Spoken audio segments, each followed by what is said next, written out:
Hi hello ನಮಸ್ಕಾರ. ನಾನು ನಿಮ್ಮ ಪ್ರೀತಿಯ ರುದ್ರನಗೌಡ ಪುಟ್ಟಪಚ್ಚ.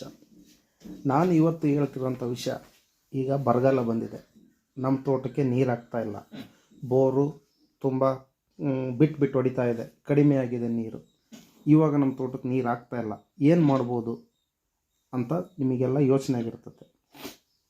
ಈ ಸಿಚುವೇಷನ್ನಲ್ಲಿ ನೀವು ನಿಮ್ಮ ತೋಟಕ್ಕೆ ತುಂತುರು ನೀರಾವರಿ ಪದ್ಧತಿಯನ್ನು ಅಳವಡಿಸಿಕೊಂಡ್ರೆ ಅತ್ಯಂತ ಸೂಕ್ತವಾದ ಪರಿಹಾರ ಅಂತ ನಾನು ಈ ಸಮಯದಲ್ಲಿ ಹೇಳಲಿಕ್ಕೆ ಇಷ್ಟಪಡ್ತೇನೆ.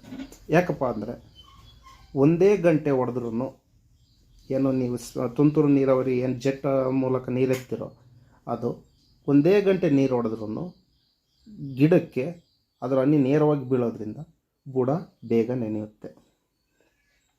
ನೀವು ಒಂದೊಂದೇ ಗಂಟೆಗೆ 3 ತಾಸು ಒಂದ್ಸಲಿ ಹೊಡೆದು ಸ್ಟೆಪ್ ಬೈ ಸ್ಟೆಪ್, ಈ 30 ವಾಲು 40 ವಾಲು ಈ ಥರ ಏನು ಮಾಡ್ಕೊಂಡಿರ್ತೀರೋ ಅದು ಒಂದು ವಾಲು ಒಂದು 3 ತಾಸಿಗೆ ನೆನೀತು ಅಂದರೆ ನೆಕ್ಸ್ಟ್ ಇನ್ನೊಂದು ವಾಲು 3 ತಾಸಿಗೆ ಅದನ್ನು ರೊಟೇಷನ್ ಮಾಡ್ಕೊತ ನೀವು 3ರಿಂದ 4 ದಿನದಲ್ಲಿ ನಿಮ್ಮ ತೋಟನ ಕ್ಲಿಯರ್ ಕಟ್ಟಾಗಿ 4 ಎಕರೆನ ಸಬ್ಸೆಂಟಾಗಿ ನೀರು ಮಾಡ್ಕೋಬೋದು. ಯಾವ ರೀತಿ ಅನ್ನೋದನ್ನು ನಾನು ಈ ವಿಡಿಯೋದಲ್ಲಿ ತೋರಿಸ್ಕೊಡ್ತಾ ಹೋಗ್ತೀನಿ. ಅಂದರೆ ಇದನ್ನು ನಾನೀಗ ಅಳವಡಿಸ್ಕೊಂಡಿದ್ದೀನಿ ನನ್ನ ತೋಟಕ್ಕೆ ಅಳವಡಿಸ್ಕೊಡೋದಿರೋದ್ರಿಂದ ಯಾವ ರೀತಿ ನಾವು ಇದನ್ನು ಮಾಡಿದ್ವಿ, ಇದು ಯಾವ ರೀತಿ ನೀರು ತೋಟದಲ್ಲಿ ಸಿಂಪಡಣೆ ಆಗ್ತಾಯಿದೆ, ನನಗೆ ನೀರು ಎಷ್ಟು ಲಾಭ ಆಗಿದೆ, ಈ ಸ್ಪ್ರಿಂಕ್ಲರಿಂದ ಎಷ್ಟು ಲಾಭ ಆಗಿದೆ ಅನ್ನೋದನ್ನು ಈ ವಿಡಿಯೋದಲ್ಲಿ ತೋರಿಸ್ಕೊಡ್ತಾ ಹೋಗ್ತೀನಿ. ದಯವಿಟ್ಟು ಸ್ಕಿಪ್ ಮಾಡದೆ ಕೊನೆವರೆಗೂ ನೋಡಿ. ರೈತರನ್ನ ಮನಸ್ಸಲ್ಲಿ ಬರೀ ನಾವು ರೈತರ ಪರ ಅನ್ನೋದು ಅಷ್ಟೇ ಅಲ್ಲ, ಈ ಒಂದು ವಿಡಿಯೋನ ರೈತರ ಪರ ಇದ್ದೀರಿ ಅನ್ನೋದಾದರೆ ಎಲ್ಲರೂ ರೈತರುಗಳು ಸಬ್ಸ್ಕ್ರೈಬ್ ಮಾಡಿ, ಬೆಲ್ ಐಕನನ್ನು ಒತ್ತಿ, ರೈತರನ್ನು ಬೆಳೆಸಿ, ದೇಶವನ್ನು ಉಳಿಸಿ. ನಮಸ್ಕಾರ. ಮೊದಲಿಗೆ ಈಗ ನಾವು ನಮ್ಮ ಗೋಡನ್ನಲ್ಲಿ ಜೆಟ್ಗಳನ್ನು ರೆಡಿ ಮಾಡ್ಕೊತಾ ಇದ್ದೀವಿ. ಯಾವ ರೀತಿಯಾಗಿ ರೆಡಿ ಮಾಡ್ತಾ ಇದ್ದೀವಿ ಅನ್ನೋದನ್ನು ನೀವೀಗ ನೋಡ್ತಾ ಇದ್ದೀರ. ಈ ರೀತಿಯಾಗಿ ನಾವು ಮೊದಲೇ ರೆಡಿ ಮಾಡಿಟ್ಕೊತಾ ಇದ್ದೀವಿ. ನಂತರ ತೋಟಕ್ಕೆ ಅಳವಡಿಸ್ಲಿಕ್ಕೆ ಬೇಗ ಕೆಲಸ ಬರದಿಂದ ಸಾಕ್ತತೆ ಅಂತೇಳಿ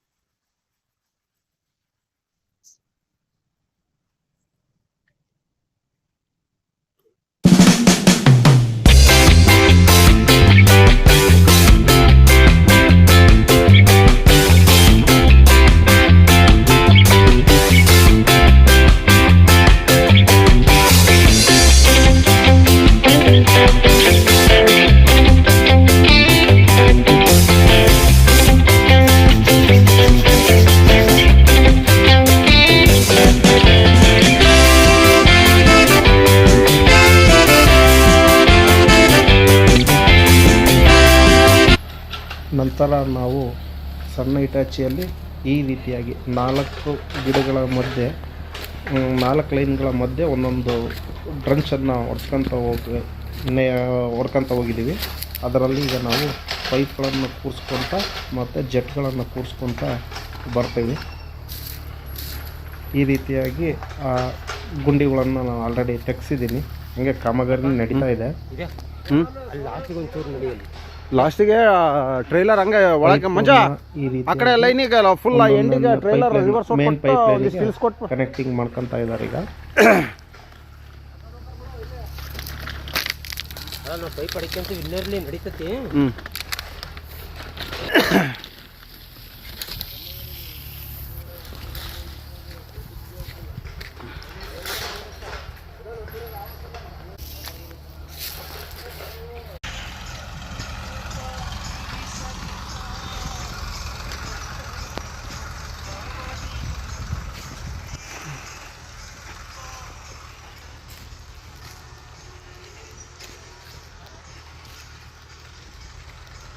ಈಗ ಸ್ಪ್ರಿಂಕ್ಲರ್ ರೆಡಿಯಾಗಿದೆ.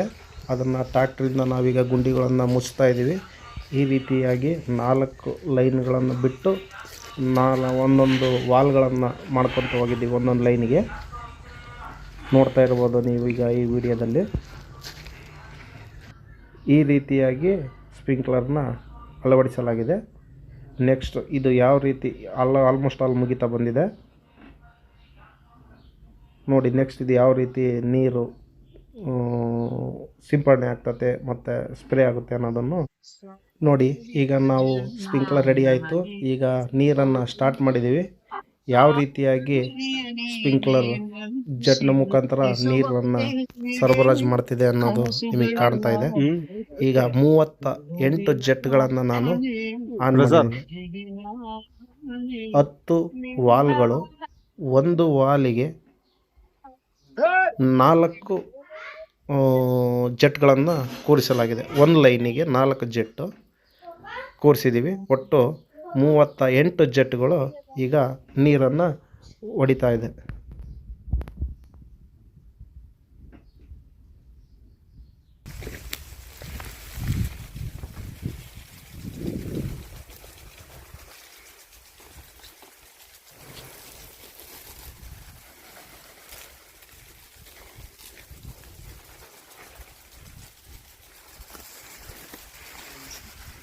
ಒಂದು ಹಾಫ್ ಆನ್ ಅವರ್ ಆಗಿದೆ ಅಷ್ಟೇ. ನಾನೀಗ ಜೆಟ್ಟನ್ನು ಸ್ಟಾರ್ಟ್ ಮಾಡಿ ನೆಲ ಯಾವ ರೀತಿಯಾಗಿ ಆಲ್ರೆಡಿ ನೆನೀತಾ ಇದೆ ಅನ್ನೋದನ್ನು ನೀವು ಗಮನಿಸ್ಬೋದು. ಬುಡದ ಹತ್ರ ಅಲ್ಲಿ ಆಲ್ರೆಡಿ ಹಸಿಯಾಗಿದೆ. ಆಮೇಲೆ ಹೆಚ್ಚಿಗೆ ಕಳೆಯಾಗೋದಿಲ್ಲ, ನೀರು ಅತಿ ಹೆಚ್ಚು ಪೋಲಾಗಲ್ಲ.